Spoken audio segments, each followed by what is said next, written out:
Hey friends, it's Laura with Laura B. Floss Tube. Welcome or welcome back. I'm so glad you joined me today. We are going to continue our Dutch Chocolate Quilt Sew Along video series today. We are ready for sashing. This is exciting. I have all 16 blocks laid out on the design wall. I talked to Callie about how she wanted them laid out, and she and I both agreed that we like to have the alternating rings and the alternating directions. So that's kind of what I've done. So I'm going to pan you out so you can see the full effect that this is going to give our quilt. Okay, so once I got all these blocks up on the design wall, I realized that I definitely have a secondary pattern going on. And so what I first thought I was going to do for my sashing has been thrown out the window, and I've totally changed my mind on it. So I was first just going to do a plain sashed background and just some borders across the rows with just our background fabric. But now that I see this secondary pattern that's kind of repeating through, I could totally play on this a little bit and get a churn dash effect in between these blocks. So the question is, what color do we go with? So my first thought was, well, I could do yellow, I could do green, or I could do the black.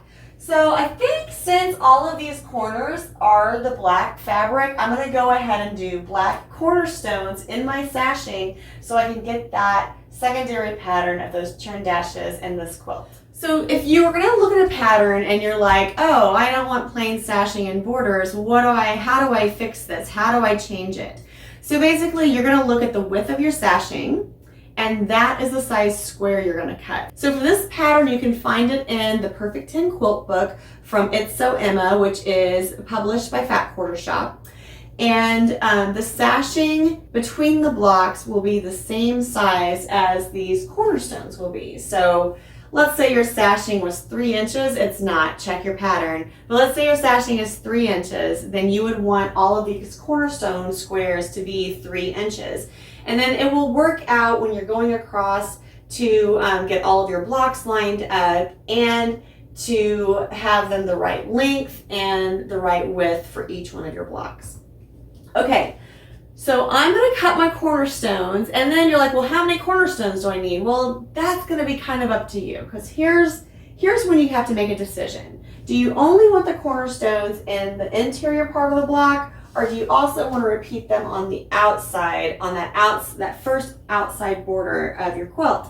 Now, I've decided that I only want them on the inside of my quilt top. So when I look at this, I have 16 blocks. So that tells me I need 1, 2, 3 times 4.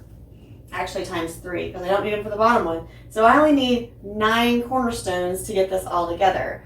So the other thing that I'll have to change about this is, instead of cutting out long strips for these borders between the rows, I'll be cutting strips to go on with my blocks.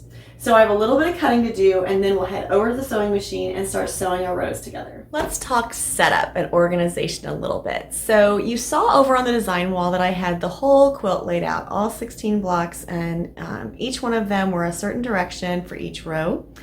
And so what I've done since then is I've cut my cornerstones, and that's going to help me keep my rows all aligned. So one of the reasons I chose to do cornerstones is because, okay, I'm just going to be honest.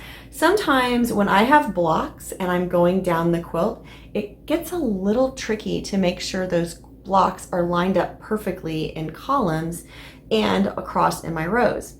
So if you use cornerstones, you have a little cheat in order to make sure all of your rows are lined up perfectly on top of one another going down the quilt, because it gives you an extra little seam in there to line up between those blocks so they're all spaced correctly, so your columns end up perfectly aligned all the way down your quilt.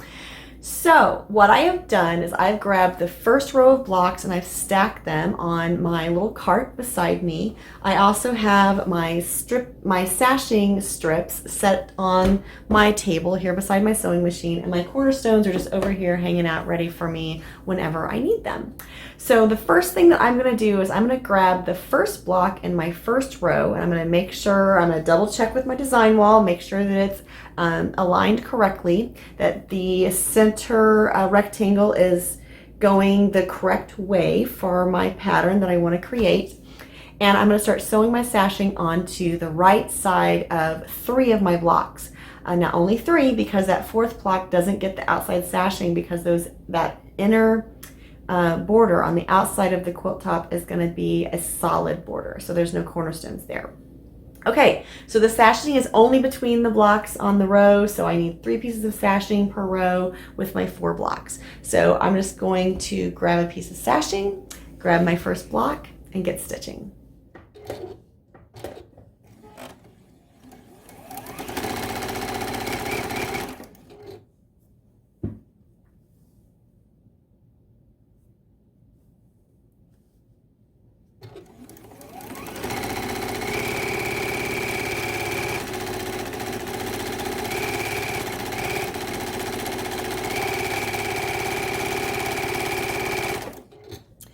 Now I can do this one of 2 ways. I can cut this off the machine, sew my block, and then sew my sashing and keep building the row as I go, or I can just grab my next block and grab that next sashing piece and kind of chain piece my row together on my machine. And that's typically what I do, so that's what I'm going to do for this one. And basically what I do is I just get the sashing started at the top corner, get a few little stitches in, and then I stretch my sashing and my block out, and I hold it really tight at the bottom corner with my little finger and thumb, and then I can sew along the whole side of the block. Now these are pretty big blocks, and if you are not comfortable in doing that, please feel free to pin. I'm just not a pinner.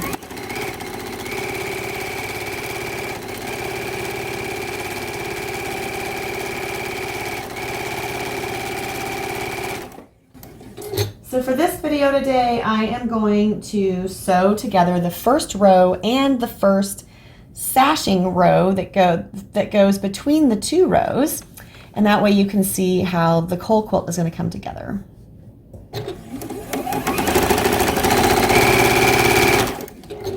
I will of course do a reveal at the end of the whole quilt top.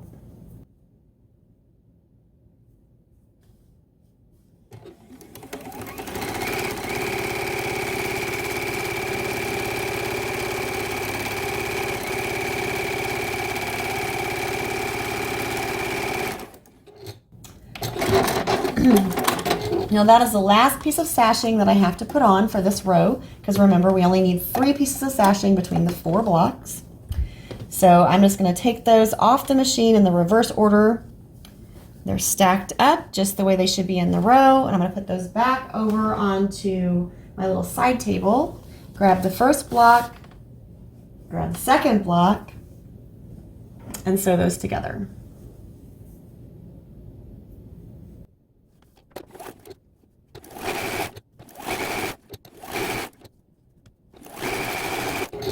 And again, I could cut my thread and sew the 3rd block on, or I could just grab my 3rd block and sew the 4th block onto it, and then sew the 1st and 2nd to the 3rd and the 4th.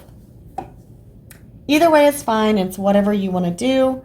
I will tell you that sometimes I do it this way and then I regret it because I had the seam ripped because I didn't keep track, but I'm pretty confident on this one that it will be okay.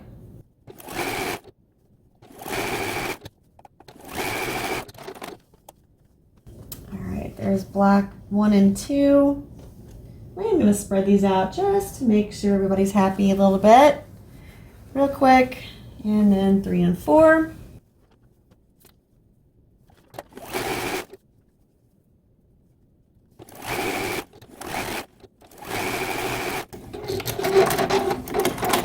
All right, that is the first row for our quilt. So I'm going to throw that over to the side. I'm going to grab 4 more pieces of sashing, and this is going to be the row that goes between the rows of blocks. And I'm going to need 3 cornerstones. I'm just going to run those through and sew this together real quick.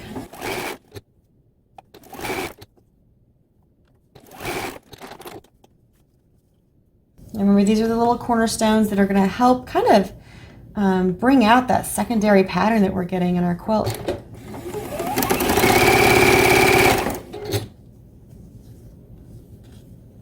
I had someone comment on the last video that they like to use EQ8 to look at those secondary patterns and find those, and that is a great idea. If that is something you like to do, then you should definitely do it.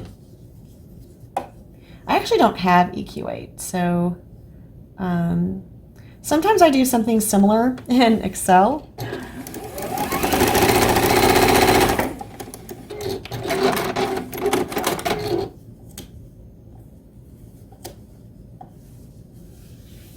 All right, so here is our sashing row with our cornerstones that will be going in between our rows of blocks. And I'm going to put this back on the design wall so you can kind of see where I'm going with this.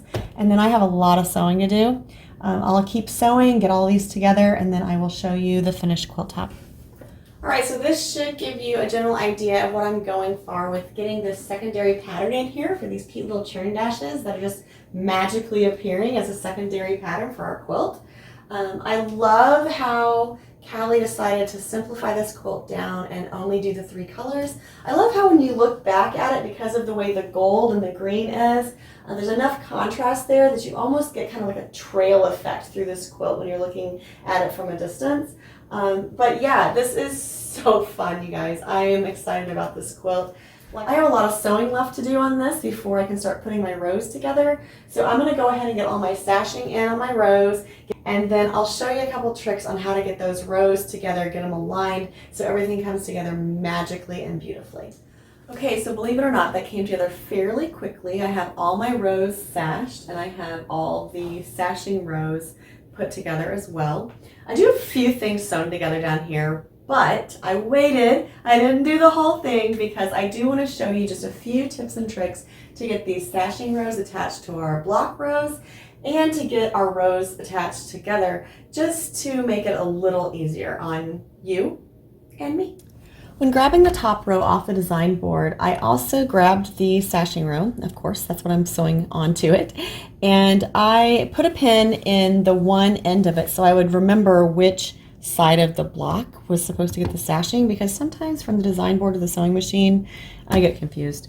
So when I start my sashing row, I like to do a couple little back stitches right at the beginning, because that way I feel like it's a little more secure and everything kind of stays in place for when I start putting those outer borders on. Now the next thing that I'm going to do, just like we did for the blocks to put the single sashing on, when we get to this cornerstone, that is where our seams are going to nest. So we have the sashing coming down between the 2 blocks, and then we have this cornerstone that's going to go in the sashing right here. So I'm just going to take this and I'm just going to nest the seams. Hopefully you can see that. And I'm going to pinch and hold right there as I'm sewing the length of the first block on the row.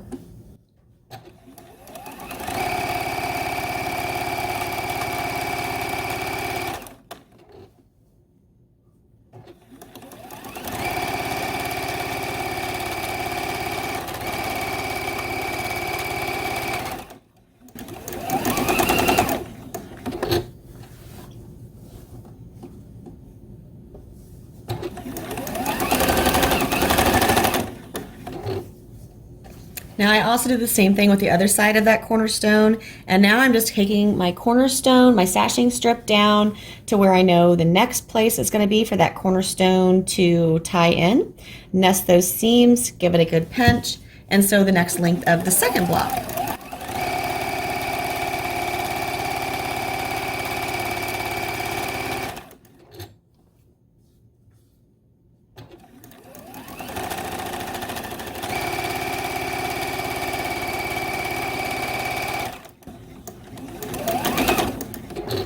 This is what I did, but I didn't really explain, was that for this cornerstone, again, it goes to the other side of the sashing, so I'm just going to nest those seams, flipping one seam one way, one the other, and sew to the other side of the cornerstone. Pinch for the next, and here we go again.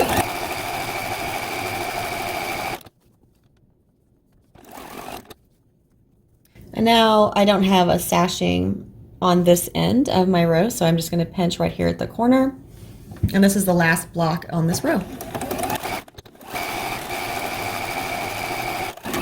I also do a couple little back stitches at the end of the row before cutting it loose. Now also my first row was sashing to my second row was sashing, and that'll be half of the quilt top.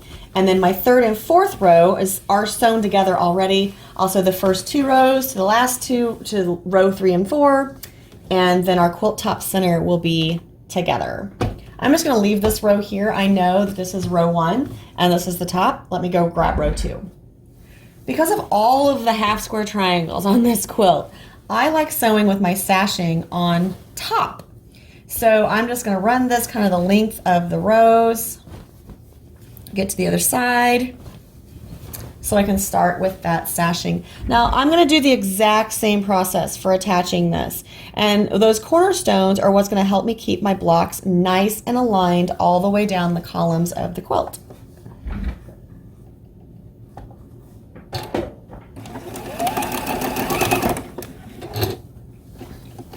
Now, if you didn't want to color for your cornerstones, you could most definitely just do the same background color. The idea is just to have kind of a stopping point or a place to nest to make sure that you are matched up and those blocks are aligned all the way down your quilt.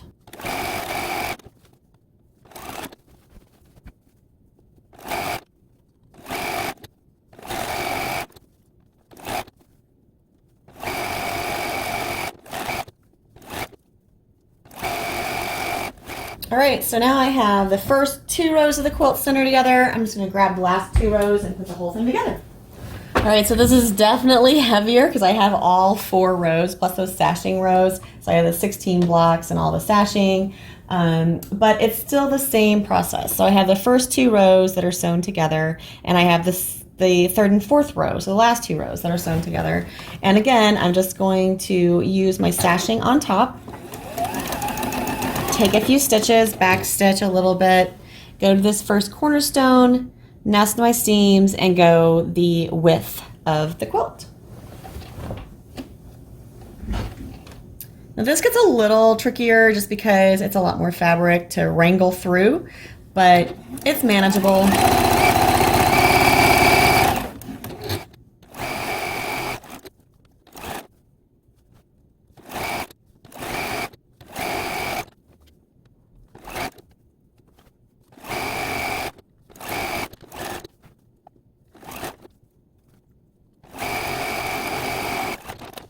All right, so we have the quilt top center up on the design wall. It is sashed, the rows are sewn together, those cute little cornerstones are in place. It is ready for outer borders. Do I know what the outer borders are gonna be? I do not, but we'll do the math and we'll figure it out, and we'll see how big we need to keep it or how small we need to keep it. We'll figure out what our outer borders should be, if they're gonna be solid, if there's gonna be any interest to them, who knows? But for right now, we have a quilt top center. This is amazing. So our Dutch chocolate quilt is basically together. At this point, we could quilt it just as it is, and it would be a gorgeous quilt top. But I do want to have a little outer border, even if it's just a narrow flax of this background from Moda. So tune in next week and I'll share with you what outer border decisions I've made for the Dutch chocolate quilt. I hope until then you have fun crafting and creating, find some joy in everything you do, and of course, happy stitching. Hey, as an addendum, if you have questions, comments, suggestions, let me know in the comments below. Make sure you like the video, subscribe, hit the bell so you know when my videos post, and I will see you next time.